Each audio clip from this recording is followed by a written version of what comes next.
बहुत समय पहले की बात है। उदयपुर नामक गांव में आरोही अपने मामा मामी के साथ रहा करती थी, क्योंकि कुछ समय पहले ही आरोही के माता पिता की एक कार एक्सीडेंट में मृत्यु हो चुकी थी, जिसकी वजह से आरोही अपने मामा मामी के घर रहा करती थी। आरोही की मामी सुरेखा आरोही को बिल्कुल भी पसंद नहीं करती थी। उसे अपने घर की नौकरानी बनाकर रखती है, उससे घर का सारा काम कराती है। अगर काम में कुछ थोड़ी बहुत भी गलती हो जाती तो उसकी बहुत पिटाई भी करती है। एक दिन सुरेखा की बेटी नैना का बर्थडे था। तभी नैना अपनी माँ के पास आती है और अपनी माँ से कहती है, मम्मी जी, मैंने अभी अपनी अलमारी खोल कर देखी, उसके अंदर एक भी सुंदर फ्रॉक नहीं है। मुझे अपने बर्थडे के लिए बहुत ही ज्यादा ब्रांडेड और सुंदर फ्रॉक चाहिए, ऐसी फ्रॉक कि किसी के पास नहीं होनी चाहिए। नैना बेटा, कल ही तो तुम इतनी सारी शॉपिंग करके लेकर आई थी, इतनी सारी ड्रेस लेकर आई थी, उसमें से भी तुम्हें कोई पसंद नहीं आई क्या बेटा? नहीं मम्मी, मुझे अपने बर्थडे पर एक सुंदर सी ड्रेस लेकर आनी है। कल जो मैं ड्रेस लेकर आई थी उसमें कोई खास नहीं है। ठीक है मेरी प्यारी बच्ची, आज तेरा जन्मदिन है, मैं अपनी बिटिया को नाराज नहीं कर सकती। शॉपिंग पर चलते हैं। सुरेखा और नैना शॉपिंग करने जा रहे थे। तभी आरोही आती है और वह कहती है, नैना दीदी, आपको जन्मदिन की बहुत बहुत शुभकामनाएं। आप हमेशा ऐसे ही हंसती मुस्कुराती रहें। मामी जी, मुझे आपसे ये कहना था कि आप दोनों शॉपिंग पर जा रही हैं, लेकिन मेरे पास तो देखिए ऐसे ही फटे पुराने कपड़े हैं, और नैना दीदी की जन्मदिन पार्टी तो बहुत बड़ी होने वाली है, बड़े बड़े लोग आएंगे। क्या मैं ऐसे ही फटे पुराने कपड़े पहनकर पार्टी में जाऊंगी? इसलिए मैं सोच रही थी आप मेरे लिए भी पार्टी के लिए फ्रॉक लेकर आ जाना। क्या कहा? मैं तो जैसे नौकरानी के लिए अपनी बेटी का बर्थडे पार्टी में जाने के लिए नई फ्रॉक लेकर आऊंगी? क्या तू अपनी औकात भूल गई कि मैंने तुझे अपने घर में रहने के लिए जगह सिर्फ इसलिए दी है ताकि तू मेरे घर के काम कर सके? नौकरानी की तरह रखती हूँ मैं तुझे, और तू चाहती है कि मैं अपनी बेटी के बराबरी में खड़ा करूँ। तू मेरी बेटी की बराबरी करने की कोशिश भी मत कर लेना। चुपचाप, हम शॉपिंग पे जा रहे हैं इसलिए घर को अच्छी तरह सजा देना, कहीं भी कोई भी गंदगी नहीं होनी चाहिए। जो गंदे कपड़े बाथरूम में पड़े हैं वह भी धुल जाने चाहिए, समझ रही है ना मनहूस? आई बड़ी मेरी बेटी के बर्थडे में नई फ्रॉक पहनने वाली।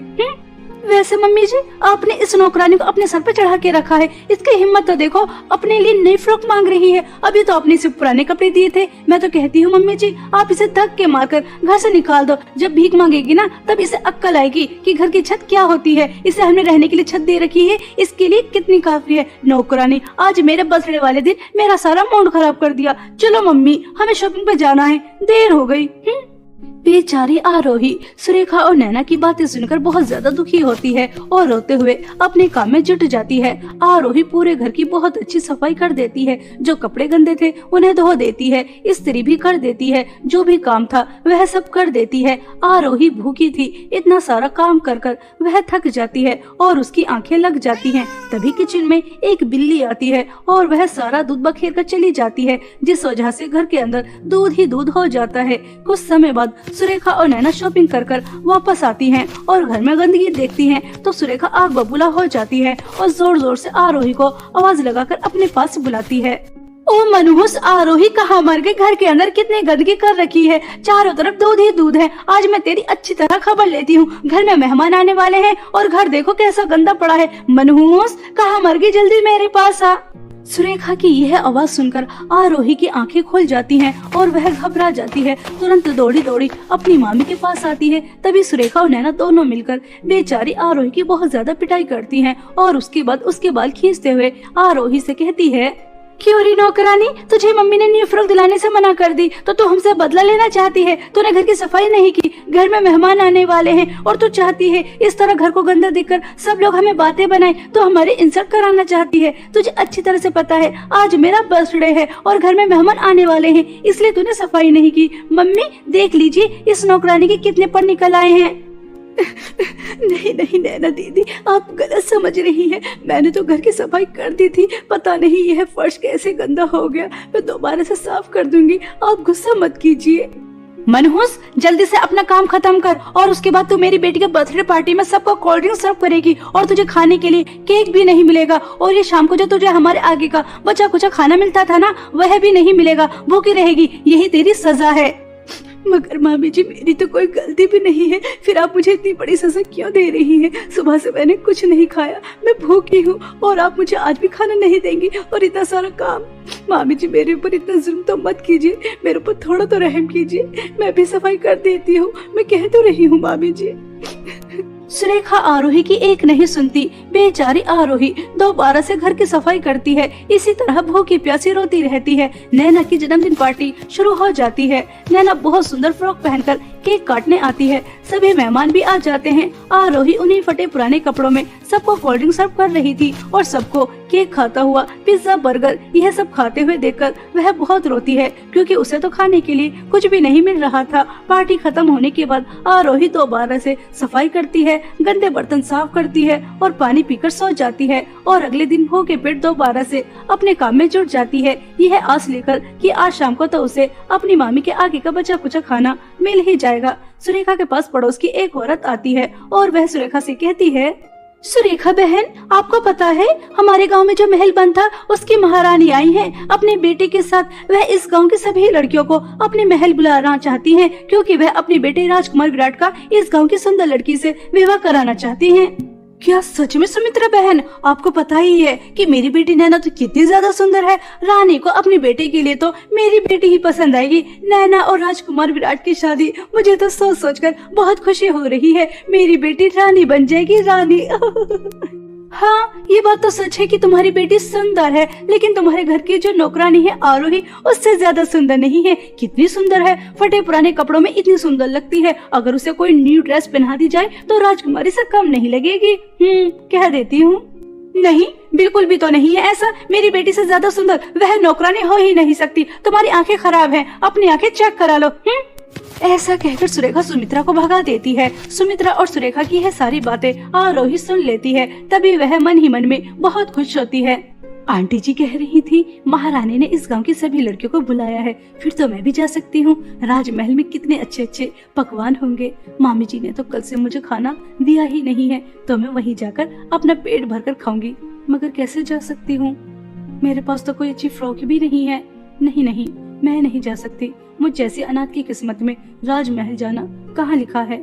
मैं तो सिर्फ नौकरानी की तरह काम करने के लिए ही बनी हूँ।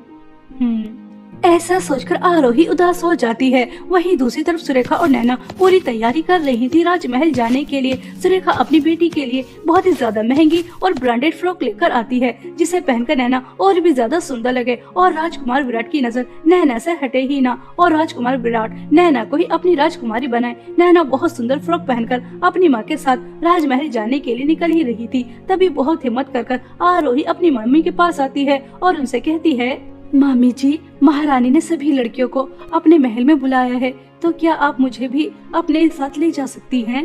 मम्मी, इस नौकरानी को तो बिल्कुल भी शर्म नहीं है। हम भला इस नौकरानी को अपने साथ कैसे ले जा सकते हैं? इतने फटे पुराने कपड़ों में हमें क्या अपनी इंसल्ट करानी है? तू इस घर की नौकरानी है, हमें बार बार तुझे तेरी औकात क्यों बतानी पड़ती है? हम तुझे अपने साथ नहीं लेकर जाएंगे। चले मम्मी, देर हो रही है। हाँ, मेरी बेटी बिल्कुल सही कह रही है और मैं इतनी भी निर्दय और जालिम नहीं हूँ। मुझे पता है आज तुझे खाना देना है, इसलिए कल का बचा कुचा खाना फ्रिज में पड़ा है, उसे निकाल कर खा लेना। चल बेटा, देखो तो इस नौकरानी के कितने पर निकल आए हैं, हमारे साथ महल जाने के लिए कह रही है। सुरेखा और नैना महल जाने के लिए निकल जाती हैं और वहीं बेचारी आरोही कल का बचा कुचा बासी खाना निकालकर खाने की कोशिश करती है, लेकिन उससे खाया नहीं जाता और वह अपने माता पिता को याद कर बहुत रोती है। क्या माँ, मैंने इस दुनिया में आकर कोई गलती की है जिसकी मुझे इतनी बड़ी सजा मिली है? मैं मामी जी के घर का पूरा काम करती हूँ। मामी जी मुझे कितना मारती हैं, लेकिन मैं कुछ नहीं कहती, उनका अत्याचार सहती रहती हूँ। लेकिन मामी जी को मेरे ऊपर थोड़ा भी रहम नहीं आता। राजमहल में सभी लड़कियों को बुलाया गया, लेकिन मैं वहाँ नहीं जा सकती क्योंकि मेरे पास अच्छी फ्रॉक ही नहीं है, फटे पुराने कपड़े पहनती हूँ। माँ, पिताजी, आप दोनों मुझे अकेला छोड़कर क्यों चले गए? काश उस कार एक्सीडेंट में मैं भी मर जाती तो अच्छा होता। कम से कम मुझे इतना अत्याचार तो सहना नहीं पड़ता जितना मैं सह रही हूँ। ऐसे जिंदगी से तो छुटकारा मिल जाता। ऐसा कहकर आरोही रो रही थी। तभी आरोही की स्वर्गवासी माँ की तस्वीर से आवाज आती है, नहीं आरोही बेटा, ऐसा नहीं कहते। तुम्हें जिंदगी मिली है, इसे अच्छे से जीना सीखो। उतार चढ़ाव तो आते ही रहते हैं। बेटा, मैं जानती हूँ सुरेखा और नैना तुम्हारे ऊपर कितना अत्याचार करती है। तुमसे घर का सारा काम कराती हैं और खाने के लिए भी नहीं देती। तुम 2 दिन से भूखी हो, मैं सब जानती हूँ। मैं हमेशा तुम्हारे साथ हूँ बेटा, लेकिन आज मैं यहाँ तुम्हें कुछ देने आई हूँ। जादुई सोने और चांदी की 2 फ्रॉक। बेटा, जादुई सोने की फ्रॉक पहनकर तुम बहुत ही ज्यादा सुंदर हो जाओगी। यह जो सुरेखा ने तुम्हें जख्म दिए हैं, यह सब ठीक हो जाएंगे। और जादुई चांदी की फ्रॉक पहनते ही तुम जहाँ भी जाने के बारे में सोचोगी, वहाँ उड़ते हुए तुरंत पहुँच जाओगी। और मैं जानती हूँ मेरी प्यारी बिटिया राजमहल जाना चाहती है, तो तुम जादुई चांदी की फ्रॉक की मदद से राजमहल जाना, वहाँ बहुत एंजॉय करना। ठीक है बेटा? माँ, यह जादुई सोना चांदी की फ्रॉक कितनी ज्यादा सुंदर है।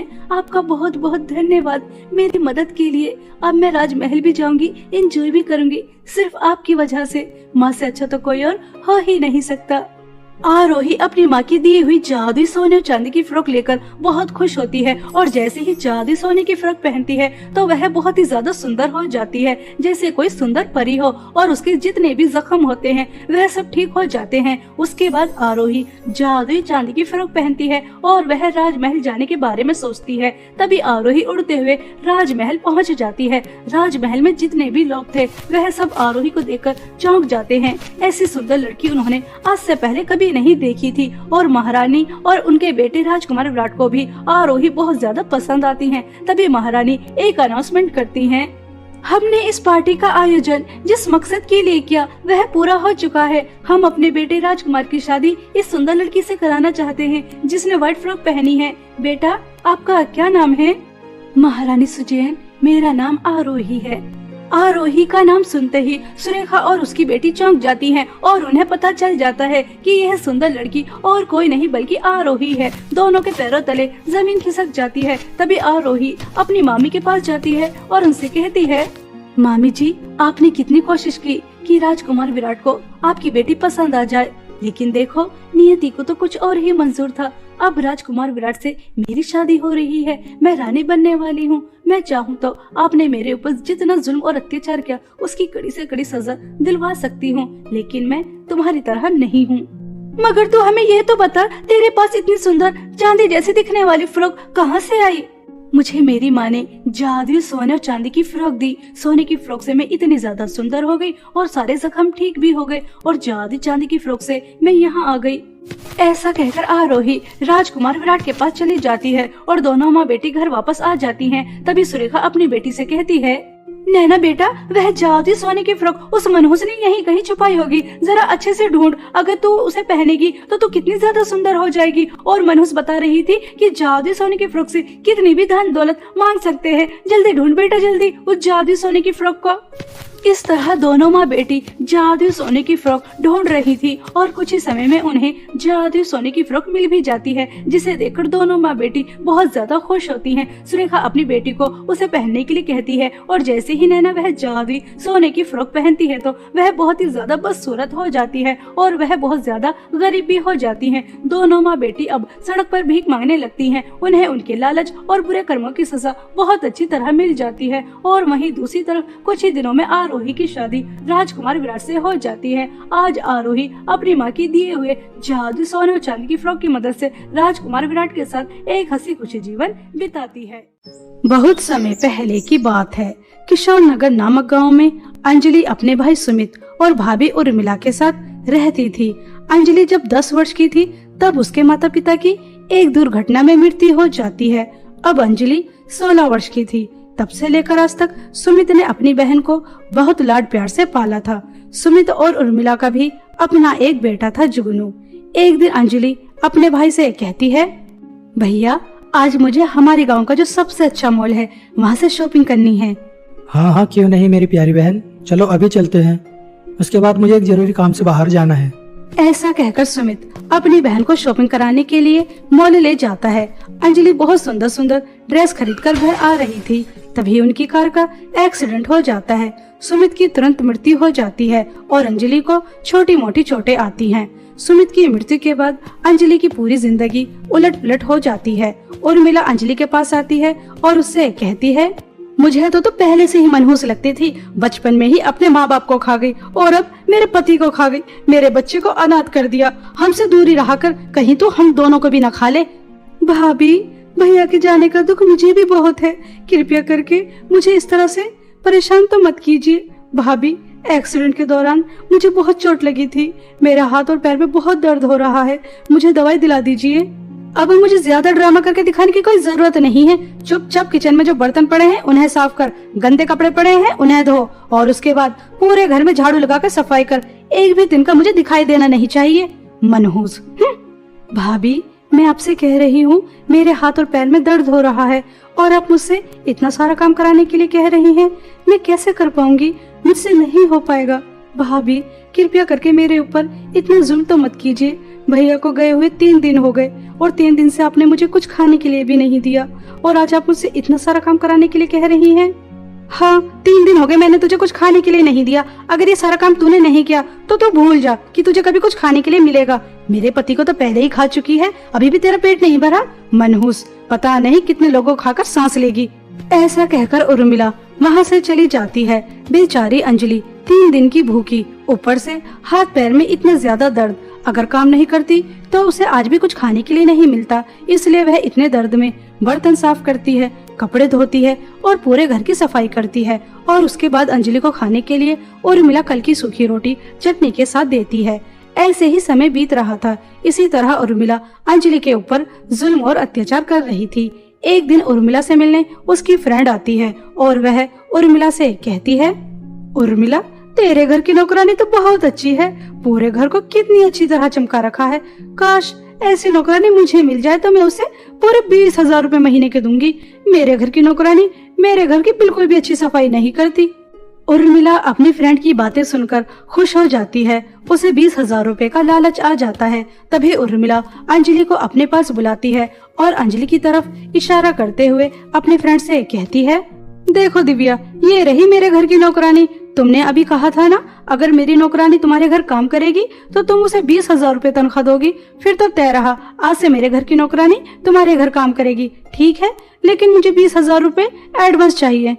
उर्मिला, ठीक है, मैं तुम्हें 20,000 रुपए एडवांस दे देती हूँ। अगर तुम्हारी नौकरानी मेरे घर काम करेगी तो तुम्हारे घर में काम कौन करेगा? दिव्या, तुम इस बात की चिंता बिल्कुल मत करो, मैं अपने लिए दूसरी नौकरानी ले आऊंगी। दिव्या उर्मिला को 20,000 रुपए एडवांस देकर चली जाती है। दिव्या के जाने के बाद अंजलि उर्मिला से कहती है, भाभी, आपने अपने फ्रेंड्स के सामने मुझे नौकरानी क्यों बताया? और क्या अब मैं उनके यहाँ काम करने जाया करूँगी नौकरानी बनकर?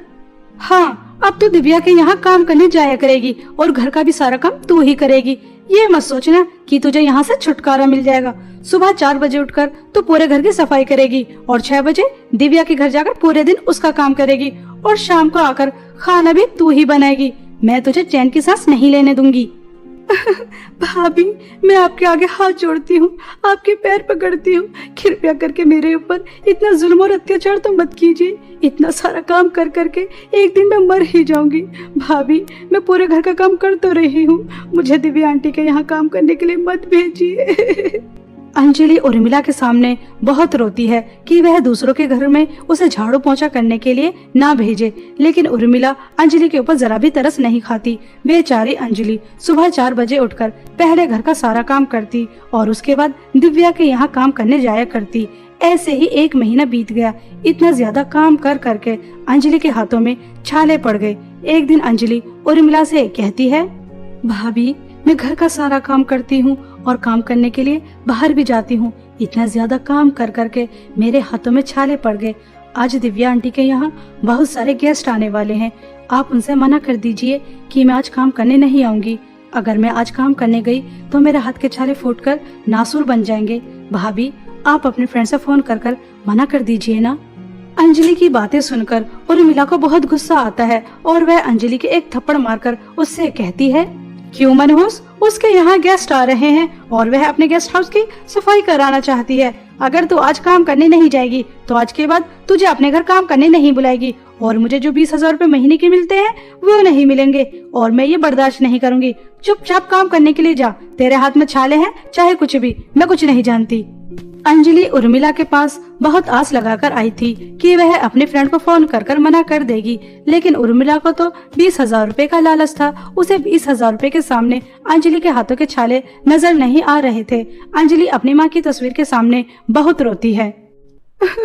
माँ, जब मैं 10 वर्ष की थी तो आप दोनों मुझे छोड़कर चले गए, लेकिन आप दोनों के जाने के बाद सुमित भैया ने मेरी जिंदगी को खुशियों से भर दिया, लेकिन भैया भी मुझे छोड़कर चले गए। माँ, आपको स्वर्ग से सब दिखाई दे रहा होगा कि भाभी मेरे ऊपर कितना जुल्म और अत्याचार कर रही है। घर का भी काम कराती है और बाहर भी काम करने के लिए भेजती है, और भाभी मुझे खाने के लिए सिर्फ एक ही समय देती है और पहनने के लिए फटे पुराने कपड़े। माँ, ऐसी जिंदगी से अच्छा है कि मैं आत्महत्या करके आप लोगों के पास आ जाऊं। कम से कम भाभी के अत्याचार से तो छुटकारा मिल जाएगा। माँ, ऐसा कहकर अंजलि बहुत रो रही थी। तभी अंजलि की स्वर्गवासी माँ की तस्वीर से आवाज आती है, अंजलि बेटा, आत्महत्या करने की बातें नहीं करते। आत्महत्या तो सिर्फ कमजोर लोग क्या करते हैं, और मेरी बेटी तो बहुत बहादुर है। वह उर्मिला का कितना जुल्म और अत्याचार सहन कर रही है। मेरी बच्ची, तुझे परेशान होने की जरूरत नहीं है, क्योंकि मैं तुझे आज एक जादुई झाड़ू देती हूँ। माँ, आज आपकी आवाज सुनकर मुझे बहुत अच्छा लगा। आपकी आवाज सुनने के बाद मेरी सब दुख परेशानी छूमंतर हो गई। माँ, जादुई झाड़ू, इससे क्या होगा? अंजलि बेटा, एक बार हमारे घर एक बूढ़ी महिला आई थी। मैंने उनकी बहुत सेवा की और उन्होंने मुझे सेवा के बदले एक जादुई झाड़ू दी, लेकिन कभी मैं उसका इस्तेमाल नहीं कर पाई। मगर बेटा, अब उस जादुई झाड़ू का तुम इस्तेमाल करोगी। तुम उस जादुई झाड़ू से जो भी कुछ कहोगी तुरंत हो जाएगा। तुम्हें कुछ भी नहीं करना पड़ेगा। तुम्हें जादुई झाड़ू से खाने के लिए स्वादिष्ट खाना मिलेगा, पहनने के लिए अच्छे कपड़े मिलेंगे। तुम जो भी कुछ मांगोगी तुम्हें मिल जाएगा। ठीक है मेरी बच्ची, अपना ख्याल रखना। जादुई झाड़ू मेरे पुराने बक्से में रखी है। अंजलि अपनी माँ की बातें सुनकर बहुत खुश हो जाती है और वह खुशी खुशी अपनी माँ का पुराना बक्सा खोलकर देखती है तो उसे जादुई झाड़ू मिल जाती है। जैसे ही अंजलि जादुई झाड़ू को हाथ लगाती है तो उसके जख्म बिल्कुल ठीक हो जाते हैं और वह जादुई झाड़ू को लेकर दिव्या के घर चली जाती है। अंजलि एक तरफ आराम से बैठ जाती है और जादुई झाड़ू पूरे घर का काम कर देती है। पूरा घर चमक रहा था। तभी दिव्या अंजलि से कहती है, अरे वाह अंजलि बेटा, तुमने तो चुटकियों में घर को साफ कर दिया और घर कितना ज्यादा चमक रहा है। तुमने मुझे बहुत खुश किया है, इसलिए मैं तुम्हारी तनख्वाह बढ़ाती हूँ। तुम्हें 20,000 की जगह 30,000 रुपए महीने के मिलेंगे, ठीक है? अंजलि काम खत्म करके घर वापस आ जाती है। अब वह जादुई झाड़ू से अपने लिए स्वादिष्ट खाना मांगती तो उसे खाना मिल जाता। अब उसकी जिंदगी जादुई झाड़ू की मदद से पहले से बेहतर हो जाती है। एक दिन अंजलि दिव्या के घर से काम करके घर वापस आती है तो उर्मिला बहुत रो रही थी। तभी अंजलि उर्मिला से पूछती है, भाभी क्या हुआ, आप इतनी क्यों रो रही हैं? अगर कोई परेशानी है तो मुझे बताइए, हो सकता है कि मैं आपकी उस परेशानी को दूर कर सकूं।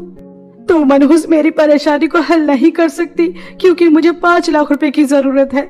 जुगनू हॉस्पिटल में है, उसके दिल में छेद है और उसका तुरंत ऑपरेशन होना है। अगर 5 लाख रुपए नहीं मिले तो जुगनू मुझे छोड़कर चला जाएगा। मैं 5 लाख रुपए कहाँ से लेकर आऊंगी? मुझे तो कुछ समझ नहीं आ रहा मेरा बच्चा। भाभी, आपको परेशान होने की जरूरत नहीं है। आपको 5 लाख रुपए मिल जाएंगे क्योंकि मेरे पास माँ की जादुई झाड़ू है। जादुई झाड़ू से जो भी कुछ मांगते हैं वो मुझे मिल जाता है। खाना मांगा, मुझे खाना मिल गया। कपड़े मांगे, मुझे कपड़े मिल गए। अब मैं जादुई झाड़ू से बहुत सारे पैसे मांगती हूँ। तभी अंजलि जादुई झाड़ू से कहती है, जादुई झाड़ू, मुझे 5 लाख रुपए की बहुत जरूरत है। मेरे सामने 5 लाख रुपए आ जाएं। अंजलि के इतना कहते ही जादुई झाड़ू से 5 लाख रुपए आ जाते हैं। उर्मिला तुरंत हॉस्पिटल में वह पैसे जमा कर देती है और जुगनू का ऑपरेशन हो जाता है। जुगनू पूरी तरह से ठीक हो जाता है। उर्मिला को अपने किए पर बहुत पछतावा होता है। तभी उर्मिला अंजलि से माफी मांगती है। अंजलि, मुझे माफ कर दे। मैंने हमेशा तुझे मनहूस समझा, लेकिन तू तो देवी निकली। आज तेरी वजह से मेरा बच्चा ठीक हो गया। अगर तू चाहती तो जादुई झाड़ू के बारे में मुझे कभी न बताती और मेरे बच्चे को यूं ही तड़प तड़प कर मरता हुआ देखती रहती। मुझे माफ कर दे। आज से तू मेरी ननंद नहीं, मेरी बेटी है। आज के बाद मैं तुझसे कोई काम नहीं कराऊंगी। आज से तू मेरी बेटी है। मेरी बच्ची, मुझे माफ कर दे। अंजलि उर्मिला को माफ कर देती है और उसे जादुई झाड़ू की मदद से अपनी भाभी का माँ जैसा प्यार मिलने लगा था। अब वह पहले की तरह हंसी खुशी जिंदगी जीने लगी थी। अब उसकी जिंदगी में कोई दुख, कोई परेशानी नहीं रही थी।